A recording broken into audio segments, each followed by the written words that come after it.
Sir నిన్న ఏదైతే 175 మంది ఈ ఇన్ఛార్జీలు ప్లస్ ఎమ్మెల్యేలు ఎవరైతే 11 మంది అందరితో నిన్న మీటింగ్ జరిగింది జగన్మోహన్ రెడ్డి గారిది. చూస్తూ ఉంటుంటే మళ్ళీ అప్పుడే కొత్త ప్రోగ్రామ్ కూడా స్టార్ట్ చేశారు. ఇంటింటికి వెళ్ళి ఏ స్కీమ్స్ వస్తున్నాయి ఏంటి రావట్లేదని చూడమన్నారు కదా. అది చూస్తే గనక అసలు అప్పుడే ఇట్ ఈస్ టూ అర్లీ, తొందరగా మొదలు పెట్టారా లేకపోతే ఆ కాన్ఫిడెన్స్ ఏంటి సార్ అప్పుడే చేసేయాలి అనేది, దాని కాన్ఫిడెన్స్ ఏంటి సార్? జగన్మోహన్ రెడ్డి గారి రాజకీయ దృక్పథం ఎవరికైనా తెలిస్తే ఆయన చూస్తే 151 సీట్లతో వచ్చిన దగ్గర నుంచి దాని ముందు అతని పాదయాత్ర ఇప్పుడున్న సర్కమాస్టెన్సెస్ని మీరు ఆద్యంతం గమనించగలిగితే ఆయనతో పార్టీలో నాయకులుగా నడవాలి అంటే నిరంతరం ప్రజల్లో ఉండాలి. ఆయన తర్వాత విషయం, ఆయన ఎప్పుడు వస్తాడో సమయానుగుణంగా బయటకు వస్తాడు. కానీ ఆయనకు సంబంధించిన నియోజకవర్గ ఇన్ఛార్జ్లో గెలిచిన ఎమ్మెల్యేలో గెలిచిన ఎంపీలో నియోజకవర్గాల్లో 24/7 ఉండడానికి ఆయన దగ్గర 24 అవర్స్ ఒక కార్యాచరణ, ఒక పద్ధ ఉంటుంది. గతంలో మీరు గమనించారా? ఎన్ని రోజులు గడప గడపకి 9 నెలల పైచీలకి గడప గడపకి వైఎస్ఆర్సీపీ కార్యక్రమం. ప్రజలు అర్థం చేసుకోవాలి, ఒక నాయకుడు మనకి 24/7 యాక్సెసిబిలిటీ ఇచ్చాడా లేదా, పనులు అవుతున్నాయా లేదా.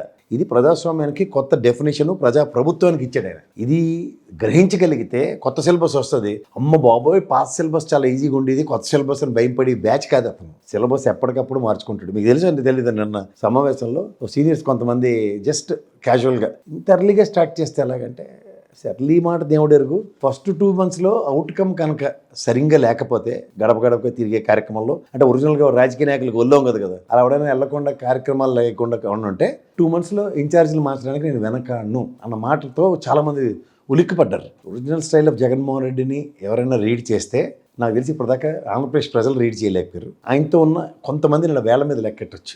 ఆ ఎరుబాగులో ఒక సజ్జల రామకృష్ణారెడ్డి గ్రహించగలిగాడు, కానీ అతన్ని ఆడిపోసుకుంటే మిగిలిన వాళ్ళు పని అయిపోద్ది అన్న కార్యక్రమంలో చాలామంది డ్రైవ్ అవుతున్నారు. ఇది గమనించండి. కానీ ఒరిజినల్గా జగన్మోహన్ రెడ్డి ఒక దృక్పథంతో ఉంటాడు. ఆయన అనుకున్నది ఆయనకి అడ్డు ఎవరు అనుకుంటున్నారు? నాయకులు కాదు, ప్రజలే. నేను ఇది చేస్తాను అని చెప్తున్నప్పుడు మేము చేయించుకోం సార్ అని ఆయనకి రెస్ట్ ఇచ్చారు 5 ఏళ్ళ పాటు. మీకు తెలుసో తెలియదు, అపోజిషన్ వాళ్ళు లబోదీపం అన్నాం కాదు, ప్రజలు లబోదీపం అని జగన్మోహన్ రెడ్డి గారికి రెస్ట్ ఇచ్చారు. ఏంటంటే రెవెన్యూ లేదు సార్ మన దగ్గర, నిజంగానే మీరే చెయ్యగదు. ఏదో శిబి చక్రవర్తి లేదా బలి చక్రవర్తిలో మొత్తం తొళ్ళ కోసుకుని ఇచ్చేసే పరిస్థితిలో మీరు ఉన్నారు. కానీ మేము తీసుకుంటున్నా సరే మాకు అరగదు సార్, ఎందుకంటే మీరు ఎక్కడి నుంచి తెస్తున్నారు. ఈరోజు ఎంత అనుభవం చంద్రబాబు గారికి కూడా అర్థం కావట్లేదు. ఓ పక్క మందు నియంత్రిస్తున్నారు, అయినా సరే డబ్బులు వస్తున్నాయి. ఓ పక్క మాకు సంక్షేమం ఇస్తున్నారు, యానీ డబ్బులు వస్తున్నాయి తెలియట్లేదు. దానికి వాళ్ళు మీ మీద అబాస్పాలు చేసుకుని తిరిగిన వాస్తవాలు వాళ్ళ నోటంపట వాళ్ళతోనే చెప్పించి, ఇప్పుడు నేను చూడండి, ప్రతిదానికి నరకోశ తగిలితే ఏమవుద్దంటే రాళ్ళే కరిగిపోతాయి అంటారు. ఆయన శాస్త్రంగా 20-30 ఏళ్ళకి ప్రణాళిక వేసుకుని వీళ్ళందరూ ఎక్కడ వాళ్ళు అక్కడే గప్చిప్ అన్నట్టుగా ఉన్న దగ్గర భగవంతుడు ఏం చేశాడంటే, నేను చేయవలసిన పనులు నువ్వు చేసేస్తున్నావు, చూసుకుంటున్నావు లేదు. దేవుడా అని కష్టం వచ్చిందంటే ఈయన తిప్పలబడో ఏదో పైన దేవుడు ఉన్నాడు, కిందన ప్రజలు ఉన్నారని ఎరుబోగులలో మాట్లాడుతున్నాడు ఆయన. కానీ దేవుడు ఏమన్నాడంటే, నేను చేసే పనులు నువ్వెందుకు చేసేస్తున్నావు, ఒక నిమిషం ఆగు, కష్టం వాళ్ళకి తెలియాలి, వాళ్ళకి తెలియకపోతే నీతో కాదంటే నేను ఆగను సార్ అంటున్నాడు. నువ్వు ఆగోయ్యా, నాకు తెలుసు. ఓదార్పు యాత్రల్లో కూడా సీల్ కవర్లు ఇచ్చి నువ్వు 3వ కంటికి తెలియకుండా ఎందుకు సార్ అలా అంటారంటే, మరి పవన్ కళ్యాణ్ 5 కోట్లు తీసుకొచ్చి ఒకడికి 1,00,000 ఇచ్చావని నువ్వు ఏ జన్మలోనే ఏమైనా ఇచ్చావా? అలాంటి మాటలన్నీ మాట్లాడుతుంటే నేను ఇదే అని మా శేఖరంలో తప్పిడుగులు కొట్టుకున్నట్టు కొట్టుకోరు. అలా కొట్టుకోవాల్సిన అవసరం కూడా లేదని ఒక్కసారి దైవ నిర్ణయం, నువ్వు ఆగు ఒకసారి. ప్రజలకి దేవుడి విలువ తెలియాలి అంటే ఫస్ట్ ఆగాలి. ఇదేంటి జగన్మోహన్ రెడ్డి దేవుడు అంటున్నాడంటే, దేవుడే కష్టం వచ్చినప్పుడు ఇంట్లో తండ్రి, నెక్స్ట్ భగవంతుడే మన కష్టానికి ఆపన్న హస్తం ఇచ్చేది. ప్రజాస్వామ్యంలో ప్రజాప్రభుత్వం ఎన్నుకుంటే ఆ ప్రజాప్రభుత్వంలో ముఖ్యమంత్రి తండ్రి స్థానంలో ఉండే వ్యక్తి. నాకు తెలిసి భగవంతుడు అంటే తండ్రి, మనకు కనబడిన అదృశ్య శక్తి భగవంతుడు. వీళ్ళే మన కష్టాలు తీర్చేవాళ్ళు, మిగిలిన. సో ఆ ప్రస్థానంలో దేవుడు నన్ను ప్లే చేయని ఒక వైటల్ రోల్ అని చెప్పి ఆగాడు. దేవుడు విలువ ఎలా తెలుస్తుంది మనకి? మన కష్టాలు ఎక్కువైనప్పుడే తెలుస్తాయి. మీరు ఈ టాపిక్ మాట్లాడినప్పుడు నాకు ఇంకో పాతది ఒకటి ఇంటర్వ్యూ గుర్తొచ్చింది. ఐవీఆర్ కృష్ణారావు గారు అన్నారు, Jagan would be the luckiest person if is losing this time and he will not be in power అన్నారు. That's what I'm saying. దైవ నిర్ణయాన్ని నేను మీరు కాదు సార్, ఎవరు కాంట్రడిక్ట్ చేయలేము. ఇప్పుడు మన నాన్న ఉంటారు, మన చిన్నప్పుడు చిన్న షార్ట్స్ చూడండి, చిన్నప్పుడు స్పాంటానియస్ రియాక్టివ్ మూడ్ తండ్రికే ఉంటుంది ఆ పిల్లలు పట్టుకునే విధానం. చూసారా మీరు? అది అత్యున్నత శిఖరాలు ఎవరంటే తల్లిదండ్రులే. ఆ తల్లిదండ్రులకు ఉన్న స్పాంటానిటీ అంతకు 10 స్పాంటానిటీ భగవంతుడి దగ్గర ఉంటుంది. ఎందుకంటే మనం వెళ్ళి నెత్తినోరు కొట్టుకుని దేవుడా చచ్చిపోయి పరిస్థితుంది, నా వల్ల కావట్లేదు అన్నప్పుడే ఒక మార్గం చూపిస్తుంది ఆయన. ఈయన మార్గాలు సుగమం చేసి ఇలాగ నవరత్నాలతో పందిరం పెట్టాడు అందరికీ. ఆ పందిరం పెడితే ఎలా ఉంటుంది? ముఖ్యంగా రైతులు మన కష్టాలు ఎలా ఉన్నాయి, మన సుఖాలు ఎలా ఉన్నాయి, మనకి ఎంత అనుభవించాం అన్నది కళ్ళ ముందు కనబడినప్పుడు, కరోనా లాంటి కష్టకాలంలో భగవత్ స్వరూపుడైన ముఖ్యమంత్రి స్థానంలో ఉన్న వ్యక్తి చేసిన పనులే మనమే మర్చిపోతే అప్పుడు ఏం చెప్తాడు భగవంతుడు? కొంచెం కఠినంగా ఉంటాడు. కొంచెం కఠినంగా ఉండే దగ్గర ఏమవుతుంది? నా రిప్రజెంటేటివ్నే పక్కెళ్ళు కాసేపు ఆగన్నాడు. ఆ నియంత్రణే ఇవాళ యొక్క సారాంశం, ప్రతిఫలం ప్రజలకి. అతి దగ్గరలో మీకు ఎలా ఉంటుందంటే భగవంతుడు ఏదో రూపంలో వస్తాడన్న దగ్గర ప్రజాస్వామ్య విలువలు పరిరక్షించడానికి భగవంతుడు ఇచ్చిన సువర్ణ అవకాశం 5 సంవత్సరాలు ఎవరికైనా మ్యాండేట్. కలికాలం అంటారు చూడండి, అలా విపత్కర పరిస్థితులు వచ్చాయంటే జమిలీ ఎలక్షన్లు వస్తాయి. అప్పుడు భగవంతుడి నిర్ణయం ఎలా ఉంటుందో అప్పుడు చూద్దరు, కానీ అప్పటిదాకా ఓపిక పట్టవలసింది. అంచేత 175 నియోజకవర్గాల్లో కార్యాచరణ అంటే ఏంటి? కష్టాన్ని తలుపు కొట్టి చెప్తున్నాడు. గతంలో సుఖాన్ని ఇది నీకు వంచానని చెప్పి ఇంటికి వెళ్ళాడు. ఇప్పుడు తలుపు కొట్టి నీ కష్టానికి కూడా నేను ఉన్నాను, నువ్వేం గాబరా పడకని భరోసా ఇస్తున్నాడు. ఇది జగన్మోహన్ రెడ్డి యొక్క ప్రజాస్వామ్య విలువల్లో ప్రజా రాజకీయం చేసే తత్వం, అతని యొక్క పంథ. ఇది చాలామందికి అర్థం కాక ఏంటంటే ఆ మొనాటమీని ఎవడైతే బ్రేక్ చేస్తాడో, చాలామంది వాళ్ళని టార్చ్ బేరర్స్ అంటారు.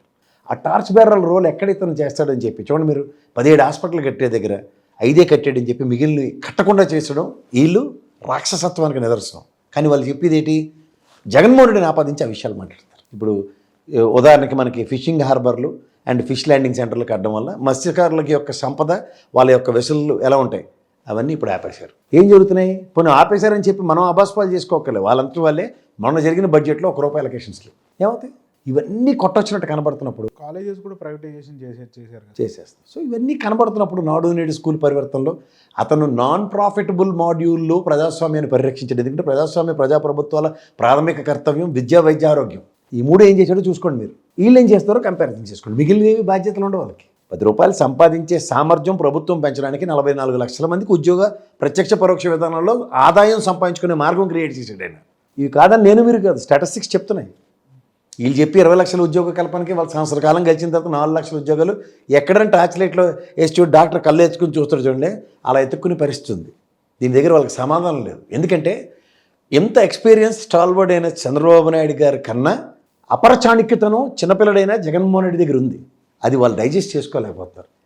ఏదైనా ఇది నేనే చేయగలను అన్న మనిషికి ఇది నేను ఇంత సులువుగా చేయగలనని 5 సంవత్సరాల పాలనలో చేసి చూపించాడు. అది వాళ్ళకి డైజెస్ట్ కావట్లేదు. అప్పుడు ఏం చేయాలా? వ్యక్తిగత హననంతో వ్యక్తిని నిర్మూలించడానికి వాళ్ళు వేసుకుంటున్నారు. అది ఎందుకు సార్ 2004 నుంచే అది ప్లాన్ చేశారా? 2004లో మనం చూస్తే పర్టియాల రవి గారి హత్య కేసు దగ్గర నుంచి కూడా అతన్ని పర్సనల్గా టార్గెట్ చేయడమే టీడీపీకి లక్షణంగా ఉంది. ఇప్పుడు మీకు ఒక డైమండ్ని ఎక్కడైనా పెట్టండి సార్, దాని షైన్ని మీరు ఎక్కడ ఆపలేరు.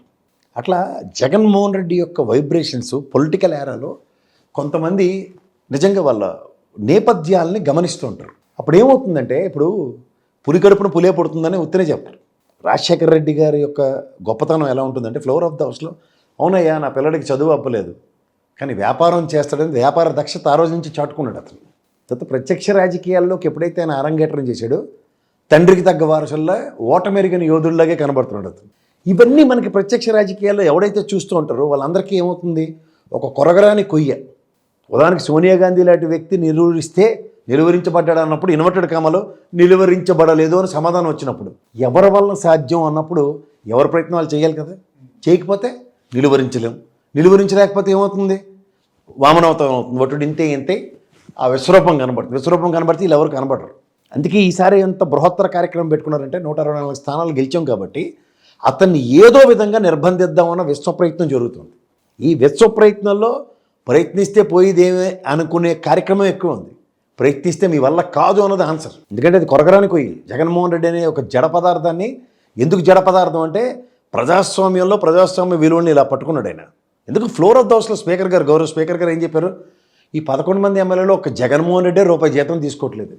రామారావు గారు ₹1 జీతం తీసుకున్నాడు, జీతం తీసుకోకుండా పనిచేసాడు. ఇవన్నీ చరిత్రలు చెప్పుకుంటారు. ఈయన చరిత్రల మీద నడుచుకుంటూ ముందుకెళ్తున్నాడు చరిత్ర సృష్టించడానికి. అతని నేపథ్యం ఏంటి సార్? రాజకీయంలో నేను నా తండ్రి పక్క ఫోటో నాకు కావాలి, ప్రజల గుండెల్లోనే ఉండాలి. ఇది అతను. ఈరోజు రాజశేఖర రెడ్డి గారిని ఎవడన్నా మర్చిపోయినాడని చెప్పండి. ఎంతమంది ముఖ్యమంత్రులు ఉన్నారు, ఎంతమంది అతిరథ మహారథులు ఉన్నారు, ఇంత లెగసీలు ఉన్నాయి. ఈ రోజుకి రాజశేఖర రెడ్డి గారు పేరు ఎత్తుకుని ఎవడని మాట్లాడుతున్నాడు. అది ఒక మనిషి యొక్క ప్రజెన్స్ ఉన్నది. తాత్కాలికంగా 6 సంవత్సరాలు, 6 కూడా లేడైనా, 5.5 సంవత్సరాలు ఉన్నాడు ఆయన. 5.5 సంవత్సరాల్లో అతను ప్రజాస్వామ్యంలో చేసిన అద్భుతాలు ఇవి చరిత్ర. ఈ చరిత్ర సృష్టించడానికి ఆయనకి ఎంత టైం తీసుకున్నాడో భగవంతుడు మీకు తెలుసు. అలాంటిది జగన్మోహన్ రెడ్డి చరిత్ర సువర్ణాక్షరాలతో నిలిచిపోతుంది. అందుకని ఏంటంటే వాళ్ళ భయం.